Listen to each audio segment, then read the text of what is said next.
Dushemu. Atas nama Bapa dan Putra dan Roh Kudus, amin. Shalom Aleichem bersama Mesia. Selamat berjumpa kembali saudara dengan saya, Archimandrit Romo Daniel Biantoro, Ketua Umum dan Pendiri dari Gereja Ortodoks Indonesia. Kita akan melanjutkan acara kita, yaitu menjawab pertanyaan yang saudara-saudara sudah kirim kepada kami. Tapi sebelumnya tolong di subscribe yang belum, dan diklik itu like-nya dan loncengnya supaya kalau kami mengunggah video saudara mendapat notifikasi yang pertama, dan share dengan teman-teman yang lain.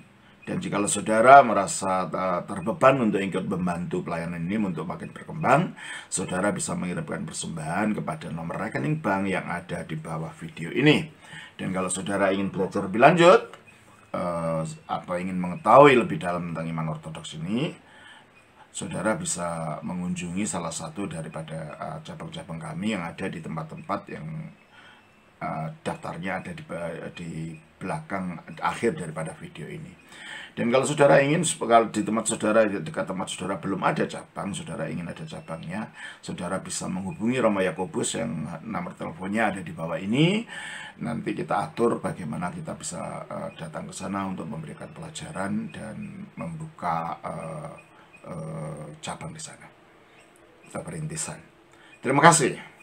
Kali ini kita melanjutkan. Pertanyaan datang dari Saudara Danias Telaumbanua.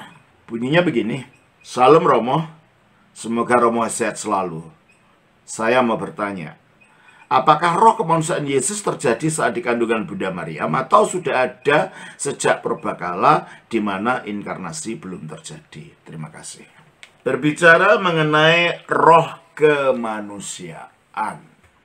Jadi kita berbicara tentang kemanusiaan Yesus. Nah, kita mengatakan, kita baca di dalam Ibrani pasal 2 ayat yang ke-14. Karena anak-anak itu adalah anak-anak dari darah dan daging, maka ia juga menjadi sama dengan mereka dan mendapat bagian dalam keadaan mereka. Karena anak-anak maksudnya manusia itu terdiri dari darah dan daging, maka dia, firman Allah ini, yang kekal ini, juga ikut ambil bagian dalam keberadaan kemanusiaan itu. Dan menjadi sama dengan mereka. Itu juga kita baca dalam ayat 17. Itulah sebabnya, maka dalam segala hal, ia harus disamakan dengan saudara-saudaranya. Ia harus disamakan dengan saudara-saudaranya, itu dengan manusia yang lain. Jikalau demikianlah kemanusiaan Yesus itu adalah sama dengan kemanusiaan kita, disamakan dengan saudara-saudaranya, itu dengan segenap manusia, maka kemanusiaan itu tentunya bukan dari surga, ya dari bumi ini. Ya. Sebab kalau dari surga berarti tidak sama itu kemanusiaan itu. Dalam segala hal katanya sama dengan kita. Dan kemanusiaan itu terdiri dari apa? Kemanusiaan yang utuh itu. Kita baca 1 Tesalonika 5:23. Semoga Allah damai sejahtera menguduskan kamu seluruhnya. Kamu seluruhnya sebagai manusia terdiri dari apa itu? Dan semoga roh, jiwa dan tubuhmu. Nah itu. Jadi seluruhnya manusia itu terdiri dari roh, jiwa, dan tubuh. Jika salah satu unsur kemanusiaan itu hilang, dia kemanusiaannya nggak lengkap. Dan jika Yesus tidak memiliki roh kemanusiaan yang berasal dari kelahirannya, dari dikandungnya sebagai manusia, maka dia tidak mungkin dikatakan dalam segala hal sama dengan kita. Kalau dalam segala hal dia sama dengan kita, seperti dikatakan dalam Ibrani 2 ayat 17 tadi, berarti termasuk rohnya sebagai manusia itu diciptakan bersamaan diciptakan kemanusiaannya itu tadi. Dengan demikian, pertanyaanmu mengenai apakah roh kemanusiaan Yesus terjadi saat di kandungan Bunda Maryam? Tentunya. Roh itu terjadi dalam kandungan itu. Sebagaimana roh kemanusiaannya ya. Kalau roh keilahiannya itu satu dengan rohnya Bapa, yaitu Roh Kudus itu gitu loh. Sebagai firman, dia tidak punya roh sendiri, rohnya Bapa. Kata-kata saya kan tidak punya roh sendiri, punya sendiri. Kata-kata saya ya rohnya sama dengan saya gitu. Nah, Allah punya satu roh, yaitu Roh Kudus. Jadi kalau berbicara tentang roh keilahian Yesus, ya Roh Kudus itu yang adalah rohnya Bapa. Nah, sekarang jikalau Yesus punya kemanusiaan yang berasal dari Bunda Maria, di mana dia menjadi buah dari rahim Maria. Jadi kemanusiaannya terjadinya dari rahim Maria itu. Coba kita baca di dalam Lukas 1 ayat 42. Lalu berseru dengan suara nyaring, diberkatilah engkau di antara semua perempuan dan diberkatilah buah rahim. Iya tak? Elizabeth menyebut Yesus yang dari kandungan Maria sebagai buah rahim dari Maria ini. Berarti proses terjadinya kemanusiaan Yesus ya di dalam kandungan itu. Jadi tidak mungkin lah itu hanya menciptakan tubuh gitu aja, tidak. Dia yang diciptakan manusia, berarti termasuk tubuh, jiwa, dan roh tadi. Berarti ada roh kemanusiaan diciptakan di situ. Sebab kita manusia itu juga rohnya diciptakan dengan terbentuknya janin di dalam kita. Meskipun roh itu belum berkembang mempunyai kesadaran, baru sesudah makin besar dan makin bayi mempunyai kesadaran, itu pun berkembang sampai menjadi dewasa, gitu kan? Coba kita baca dalam Ayub pasal yang ke-33, ayatnya yang ke-4. Roh Allah telah membuat aku. Nah, jadi membuat manusia. Roh Allah yang membuat ini. Terus? Dan nafas yang maha kuasa membuat aku hidup. Nah, memberi hidup ini adalah memberi roh tadi. Rohnya Allah ini yang membuat itu. Berarti kalau gitu, pada waktu manusia dibuat oleh kuasa roh Allah, di situ kehidupan diberikan, di situ roh diberikan pada saat yang sama.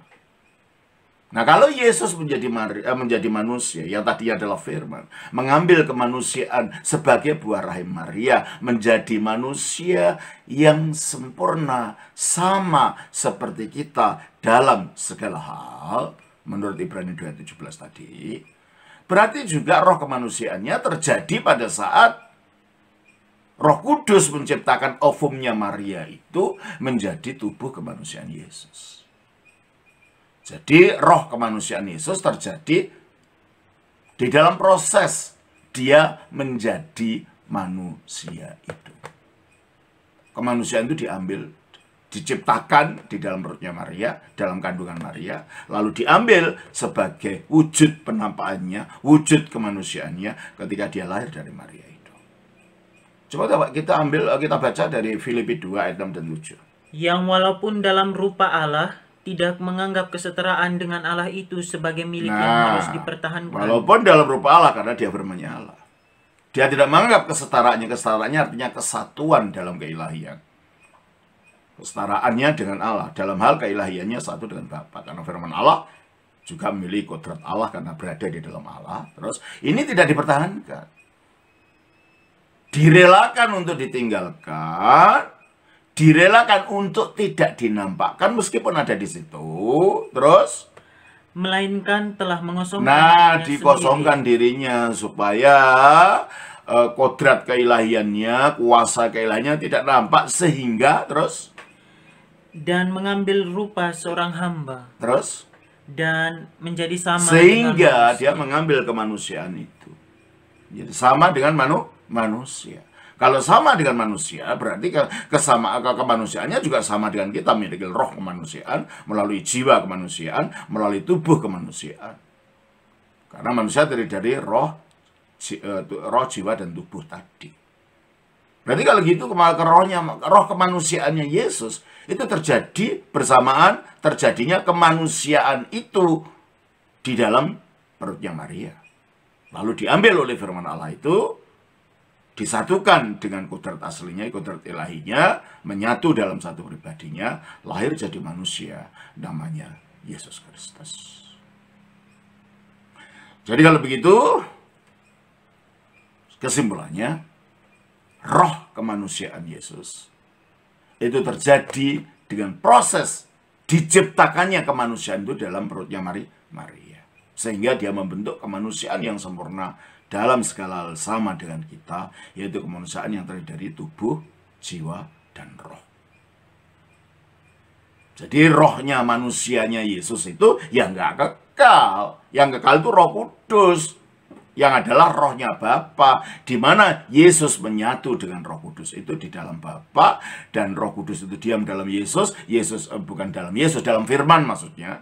Karena Yesus itu nama setelah jadi manusia. Dalam Firman satu dengan Roh Kudus di dalam Bapa, sehingga Roh Kudus juga disebut Roh Kristus. Karena Roh itu turunnya kepada kita sesudah Kristus, melalui Kristus. Coba kita baca dalam di dalam Kisah Rasul pasal 2 ayat 32, 33. Yesus inilah yang dibangkitkan Allah, dan tentang hal itu kami semua adalah saksi. Ya. Terus? Dan sesudah ia ditinggikan oleh Sesudah tangan ditinggikan, Allah, maksudnya naik ke surga, duduk di sebelah kanan Allah. dan menerima Roh Kudus. Menerima roh dari mana? Dari Allah. Berarti roh itu keluarnya dari Bapa. Ya, terus? Yang dijanjikan itu, maka dicurahkannya. Maka roh itu dicurahkan kepada kita, kepada manusia. Sehingga kalau dilihat dari asalnya yang berasal dari Bapa, maka roh ini disebut roh Bapa. Kita baca dalam Matius 10 ayat 20. Karena bukan kamu yang berkata-kata, melainkan roh Bapamu. Dia yang akan Ya, berkata-kata. disebut roh Bapa, roh ini. Karena keluarnya dari Bapa, asalnya di dalam Bapa. Kita baca dalam Yohanes 15 ayat 26. Jikalau penghibur yang akan kuutus dari Bapa datang, yaitu roh kebenaran yang keluar dari Bapa. Roh kebenaran keluar dari Bapa, asalnya dari Bapa. Turunnya diutus oleh Yesus, turunnya kepada manusia. Tapi asalnya dari Bapa. Karena itu disebut roh Bapa. Tapi karena Bapa itu adalah Allah. Kita baca 1 Korintus 8 ayat 6. Namun bagi kita hanya ada satu Allah saja, yaitu Bapa. Iya toh? Karena Bapa itu adalah Allah, maka roh yang disebut roh Bapa ini juga disebut roh Allah. Karena asalnya dari Bapa yang adalah Allah. Berdiam dalam Bapa yang adalah Allah ini. 1 Korintus pasal 2 ayat 11. Siapa gerangan di antara manusia yang tahu apa yang terdapat di dalam diri manusia selain roh manusia sendiri yang ada di dalam dia? Demikian pula lah tidak ada orang yang tahu apa yang terdapat di dalam diri Allah selain roh Allah. Iya. Jadi roh Bapa tadi yang ada dalam Allah, yang ada dalam Bapa, karena Bapa itu Allah, maka dia disebut juga roh Allah.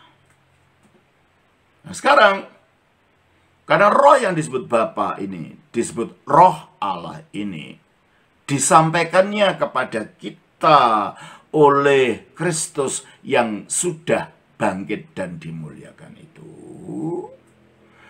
Maka roh ini disebut sebagai roh anak Allah. Sebab Kristus adalah anak Allah. Kita baca dalam Galatia pasal 4, ayatnya yang ke-6. Dan karena kamu adalah anak, maka Allah telah menyuruh roh anaknya. Disebut roh anaknya. Allah menyuruh roh anaknya, karena roh ini keluarnya, sampainya kepada kita melalui anak. Maka disebut roh anak Allah. Karena anak Allah ini ketika jadi manusia disebut Yesus, maka dia disebut roh Yesus. Kita baca Kisah Rasul pasal 16 ayat 7. Dan setibanya di Misia, mereka mencoba masuk ke daerah Bitinia, tetapi roh Yesus tidak mengizinkan disebut mereka. Roh Yesus. Karena anak Allah ini bernama Yesus, kita jadi manusia. Tapi ini bukan roh kemanusiaan Yesus loh ya. Bukan, ini ya roh Allah tadi. Nah, karena Yesus ini sebagai Mesias bergelar Kristus, maka roh yang disebut roh Yesus, yang disebut roh Allah, yang disebut roh Bapa, ini disebut roh Kristus. Kita baca di dalam Roma 8 ayat 9. Tetapi kamu tidak hidup dalam daging, melainkan dalam roh, jika memang roh Allah diam di dalam kamu. Jadi, roh Allah di sini terus. Tetapi jika orang tidak memiliki roh Kristus. Nah, roh Allah juga disebut roh Kristus. Disebut roh Allah karena tinggalnya dalam Allah, asalnya dalam Allah, tetapi sampainya kepada kita melalui Kristus. Maka disebut roh Kristus. Karena Kristus itu adalah anak Allah, maka disebut roh anaknya. Karena ketika jadi manusia, Kristus itu namanya Yesus, maka disebut roh Yesus. Jadi ini bukan roh yang berbeda-beda, ya roh yang sama, sebab rohnya Allah itu cuma satu. Pada dirinya sendiri, karena dia menguduskan, dia disebut roh kudus. Coba kita baca Lukas 1, 33, 34. 34, 35, coba. Kata Maria kepada malaikat itu, bagaimana hal itu mungkin terjadi karena aku belum bersuami? Jawab malaikat itu kepadanya, Roh Kudus Terus? akan turun atasmu dan kuasa Allah yang maha tinggi akan menaungi engkau. Sebab itu anak yang akan kau lahirkan itu akan disebut kudus, anak Allah. Anak yang lahir ini kudus karena karya dari Roh Kudus. Karena Roh Kudus memang tugasnya menguduskan. Maka dia disebut Roh Kudus. Kita tidak bisa kudus pada diri kita sendiri. Kita hanya dikuduskan oleh Roh Kudus. Kita baca di dalam 1 Petrus ayatnya yang kedua, yaitu orang-orang yang dipilih sesuai dengan rencana Allah Bapa kita dan yang dikuduskan oleh Roh. Dikuduskan oleh Roh. Roh itu yang menguduskan. Makanya disebut Roh Kudus. Dan bayi yang lahir akibat karya Roh yang kudus ini disebut yang kudus juga. Jadi ini bukan roh yang beda-beda, enggak. Disebut roh Allah karena memang dia asalnya tinggalnya di dalam Allah juga. Disebut Bapa karena Allah itu disebut Bapa, maka roh Bapa. Disebut roh anak, ya karena datangnya kepada kita melalui anak ini. Anak ini ketika jadi manusia, namanya Yesus, maka disebut roh Yesus. Dan ini dibedakan dengan roh kemanusiaan Yesus ya. Karena ini berbicara tentang Roh Kudus yang sama ini. Nah, karena Yesus ini gelarnya Kristus, karena roh itu melewatnya melalui Yesus, melalui anak ini yang disebut Kristus, maka dia disebut Roh Kristus. Jadi roh itu cuma satu. Coba kita baca 1 Korintus pasal 12 ayat 4 dan 7.